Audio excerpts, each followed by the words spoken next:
Hello everyone, welcome to my channel Tanuja Bio Studies. In the series of chapter 21, that is excretory system of class 11, now we are going to take the next topic, that is about counter current mechanism. In the previous video we have done urine formation. उसी का एक थोड़ा सा अलग से हम part ले रहे हैं काउंटर करंट मैकेनिज्म. एक्चुअली तो ये वाला पोर्शन क्या है, कैसे हम यूरिन का या फिल्ट्रेट को और ज़्यादा कॉन्सेंट्रेट बनाते हैं. हमारा जो यूरिन होता है वो वाटर जो हमारा ब्लड वॉल्यूम होता है उसके कंपैरिजन में बहुत ज़्यादा कॉन्सेंट्रेट होता है. तो वो कैसे होता है? Okay, now as you know this is the nephron structure which I have shown in this figure. Okay, आपको पता है दिस इज बोमन कैप्सूल और नीचे यहाँ पे पीसीटी, दिस इज डीसीटी. नीचे की तरफ यहाँ पे दो लिम्ब होती है, एक को हम बोलते हैं डिसेंडिंग लिम्ब एंड दूसरे को बोलते हैं असेंडिंग लिम्ब.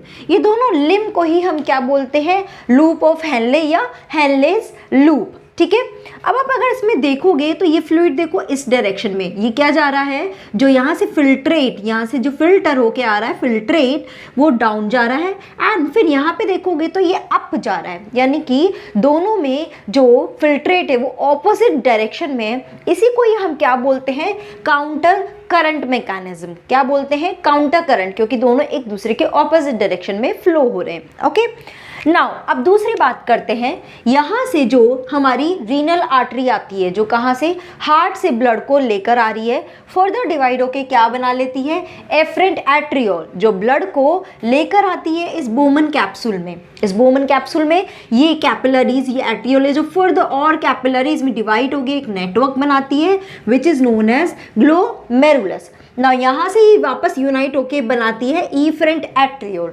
अगर आप यहाँ फिगर में देखोगे, ये एफरेंट का देखो इसका विड्थ ज़्यादा होता है और इफरेंट एट्रियोल का विड्थ कम होता है. उसी की वजह से यहाँ पे एक प्रेशर क्रिएट होता है एंड बिकॉज ऑफ प्रेशर यहाँ से ब्लड जो है फिल्टर होके यहाँ नीचे बोमन कैप्सूल में आ जाता है. क्योंकि ये पतला है ना, अब एक मोटे पाइप से पानी आ रहा है और एक पतले पाइप से उसको वापस जाना है, तो क्या होगा, जहाँ इकट्ठा होगा वहाँ पे प्रेशर क्रिएट होगा. अगर वहाँ पे छोटे छोटे पोर्स होंगे तो पानी क्या होगा, उन पोर्स में से निकलने की कोशिश करेगा क्योंकि आगे का पाइप बहुत ही छोटा नैरो है. ओके, तो दैट्स व्हाट, यहाँ पे प्रेशर होता है और इसी रेट को हम बोलते हैं ग्लोमेरुलस फिल्ट्रेशन रेट और filtration pressure. Because of that filtered come out. समझ आ रही है यहाँ तक बात? बट ये जो इफरेंट एट्रियोल है, इसी को ही मैंने आपको बताया था जब किडनी की स्ट्रक्चर बताई थी. ये क्या करता है, इसी पूरे रीनल टिब्यूल के चारों तरफ कैपिलरीज में यहाँ इसके चारों तरफ ही नेटवर्क बना लेता है जिसको हम बोलते हैं पेरीट्यूबुलर नेटवर्क. क्या बोल रही हूँ, ये इफरेंट एट्रियोल इस पूरे के चारों तरफ पूरा नेटवर्क बना लेता है कैपिलरीज का which is known as peritubular capillaries. Now ये कैपिलरीज जब यहाँ आती है हेनलेस ग्रुप में, यहाँ फर्दर डिवाइड होके इसके चारों तरफ ही यहाँ पर भी पूरी नेटवर्क बनाती है. उन कैपिलरीज को हम बोलते हैं वासा रेक्टा. तो मैंने इफरेंट एट्रियोल जो इसके चारों तरफ रहती है उसको ही यहाँ पर शो कर दिया है. क्या है ये, वासा रेक्टा. अब ध्यान देना, यहाँ पर इफरेंट एट्रियोल की ये भी क्या है, this is descending limb and ये क्या है, this is the ascending limb, जैसे कि हेनले रूप की है. पर दोनों में थोड़ा सा डिफरेंस है. अब वो देखते हैं. अब ये देखो, यूरिन जो है इस काउंटर करंट मैकेनिज्म की वजह से यूरिन जो है वो कैसे कॉन्सेंट्रेट होता है. ठीक है, कॉन्सेंट्रेट होता है या फिल्ट्रेट जो है वो कैसे कॉन्सेंट्रेट होता है उसकी बात करते हैं. ओके, इसमें भी देखो फ्लूइड जो है एक डायरेक्शन में जा रहा है एंड ऑपोजिट, तो दोनों में ही क्या है, काउंटर करंट मैकेनिज्म है. नाउ जो ये डिसेंडिंग लिम्ब होती है हेनलेस लूप की, it is more permeable for water and impermeable for NaCl. ठीक है, NaCl के लिए तो इम्परमिएबल होती है बट वाटर के लिए ये हाईली परमिएबल होती है. तो क्या होता है, लार्ज अमाउंट ऑफ वाटर इसकी मेम्ब्रेन में से निकल कर कहाँ आ जाता है, ये क्या है. ओके, एक और चीज़ ध्यान रखो, देखो ये पोर्शन है, this is cortex. Okay, kidney में कॉर्टेक्स एंड मेड्यूला दो पोर्शन होते हैं. ये अपर वन कॉर्टेक्स रीजन है, फिर नीचे का पूरा रीजन मेड्यूला है. बट मेड्यूला के रीजन को भी दो में डिवाइड कर दिया है. एक को बोलते हैं हम outer medulla, this one portion, and नीचे का बोलते हैं इनर मेड्यूला. तो जो ये मेड्यूलरी रीजन होता है, यहाँ पे जो इंटरस्टिशियल फ्लूइड, इसके फ्लूइड को क्या बोलते हैं, मेड्यूलरी इंटरस्टिशियल फ्लूइड, इंटरस्टिशियम, कुछ भी बोल सकते हैं, ऑल आर सेम। ओके, इस फ्लूइड का जो ऑस्मोलैरिटी होती है, मतलब इसमें सॉल्यूट बहुत ज़्यादा होता है, और you can say this is a hypertonic solution, और हाइपरटोनिक फ्लूइड होता है, यानी कि यहाँ पे सॉल्यूट बहुत ज़्यादा है, and because of that water इसमें से निकल कर इस इंटरस्टिशियल फ्लूइड में आ जाता है, लार्ज अमाउंट ऑफ वाटर यहाँ पे आ जाता है। अब इसकी वजह से तो वी कैन से कि जो मेडुलरी इंटरस्टिशियल फ्लूइड है ये अब क्या हो जाएगा, डाइल्यूट हो जाएगा, बट एक्चुअली बहुत ज़्यादा डाइल्यूट नहीं होता। क्यों नहीं होता? क्योंकि इसी के ही साथ में ये वासा रेक्टा है ना, इसकी जो डिसेंडिंग लिम्ब है, इसकी जो डिसेंडिंग लिम्ब है which is permeable for NaCl not water, but इसकी जो असेंडिंग लिम्ब है वो वाटर के लिए परमिएबल है। देखो इसकी जो डिसेंडिंग लिम्ब काम करेगी, यहाँ वासा रेक्टा की वो असेंडिंग लिम्ब काम कर रही है, ऐसे ही हेनले लूप की जो असेंडिंग लिम्ब कर रही है वो वासा रेक्टा की डिसेंडिंग लिम्ब कर रही है, ऑपोजिट है। ओके, यही डिफरेंस है। तो ascending limb which is permeable for water, तो जो वाटर यहाँ पे मेडुलरी इंटरस्टिशियल फ्लूइड में आता है उसमें से कुछ अमाउंट ऑफ वाटर वापस से कहाँ एब्जॉर्ब हो जाता है, इस असेंडिंग लिम्ब में, किसकी, वासा रेक्टा। एक तरह से क्या बोल रहे हैं, इसके अंदर जो ब्लड फ्लो हो रहा है उस ब्लड में वाटर आ गया, यानी कि ब्लड का वॉल्यूम बढ़ गया, ब्लड का वॉल्यूम बढ़ गया थोड़ा सा, यानी कि इंटरस्टिशियल फ्लूइड का जो फ्लूइड है वो बहुत ज़्यादा डाइल्यूट नहीं हुआ। अब आगे बात करते हैं, जब वाटर यहाँ से निकलना शुरू होता है तो देखो शुरू में यहाँ पे ऑस्मोलैरिटी क्या होती है, 300। ओके, फिर ये 400 हो जाती है, क्योंकि वाटर इतना अमाउंट में निकल गया तो इसकी ऑस्मोलैरिटी भी 1200 हो जाती है। ओके, नाउ 1200 तो होती है।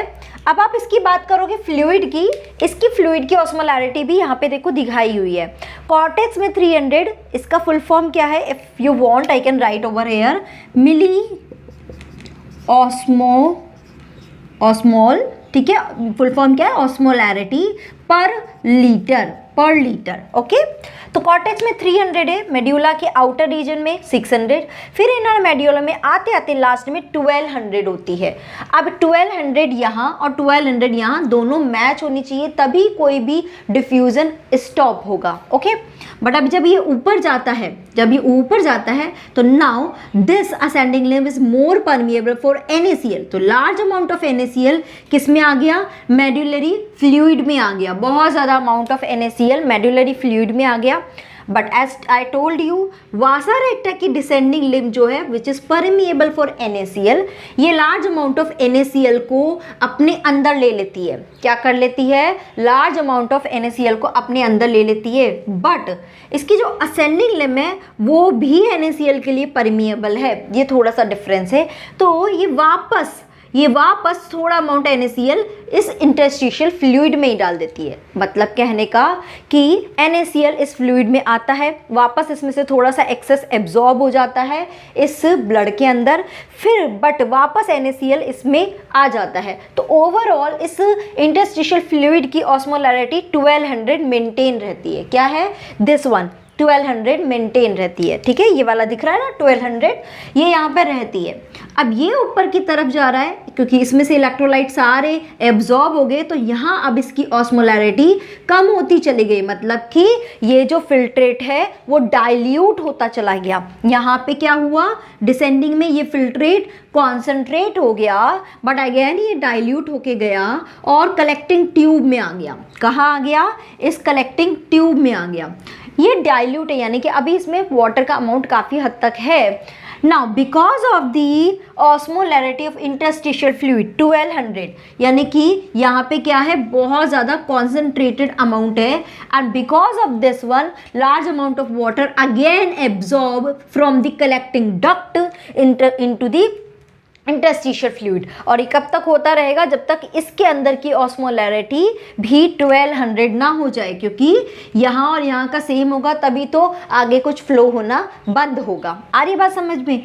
और थोड़ा सा अमाउंट यहाँ से यूरिया का भी एक्सक्रीट होता है, बट वापस वो किस में चला जाता है, इस असेंडिंग लिम्ब में चला जाता है। तो बहुत ज़्यादा वो इसकी इंटरस्टिशियल फ्लूइड की ऑस्मोलैरिटी को डिस्टर्ब नहीं करता। आ रही बात समझ में। ओवरऑल क्या है, ओवरऑल ओवरऑल बात है ऑस्मोलैरिटी के ऊपर कि कहाँ कॉन्सेंट्रेशन ज़्यादा है, कहाँ कम है, उसके अकॉर्डिंग ही वाटर का मूवमेंट या NaCl का मूवमेंट हो रहा है। ओके, तो अगेन मैं एक बार दोबारा समराइज करके बताती हूँ। जो फिल्ट्रेट आता है, अभी उसमें वाटर का कॉन्सेंट्रेशन बहुत ज़्यादा है, इसलिए ऑस्मोलैरिटी कम है। जब यहाँ डिसेंडिंग लिम्ब से होता है, वाटर इतना निकल गया, ऑस्मोलैरिटी बढ़ गई, बट वाटर निकल कर वापस क्या हो गया, इसके वासा रेक्टा के असेंडिंग लिम्ब से एब्जॉर्ब हो गया। ओके, ना यहाँ से जब ऊपर जाता है तो वापस इसमें से NaCl इतना निकल जाता है, जो मेडुलरी इंटरस्टिशियल फ्लूइड जो ऑलरेडी भी हाइपरटोनिक था, वापस उसकी ऑस्मोलैरिटी मेंटेन हो जाती है किस पे, 1200 पे। ओके, ना कुछ amount access NaCl descending limb से एब्जॉर्ब होता है, बट वापस थोड़ा सा अमाउंट एक्सक्रीट कर दिया जाता है, इसलिए ही इसकी ऑस्मोलैरिटी 1200 ही मेंटेन रहती है। जब ये फ्लूइड डाइल्यूट होके कलेक्टिंग ट्यूब में आता है तो वापस इसमें से वाटर को एब्जॉर्ब कर लिया जाता है due to the high osmotic condition in the interstitial fluid. तो उसकी वजह से वाटर वहाँ से, क्योंकि वाटर क्या है, हाई से लो कॉन्सेंट्रेशन की तरफ जाएगा। सो मुझे लगता है कि ये काफ़ी हद तक आपको समझ में आया होगा। इसी को ही हम क्या बोलते हैं, काउंटर करंट मैकेनिज्म बोलते हैं। It is mainly responsible for concentrating the urine और फिल्ट्रेट। जो फिल्ट्रेट है वो कॉन्सेंट्रेट होके ही तो यूरिन बनाएगा, राइट। तो इस सब के रोल की वजह से ही अल्टीमेटली यूरिन जो है वो कॉन्सेंट्रेट हो जाता है। So this is all about this counter current mechanism. In next video we will talk about how these all mechanism are regulated और कंट्रोल। ठीक है, कौन कौन से हार्मोन्स इन्वॉल्व होते हैं यूरिन के फॉर्मेशन में या इसकी एक्टिविटीज़ को कंट्रोल करने के लिए। Till now if you have any doubt please let me know through comment section. Thank you so much guys for watching this video. Have a positive mindset and have a nice day. Okay, thank you, bye bye.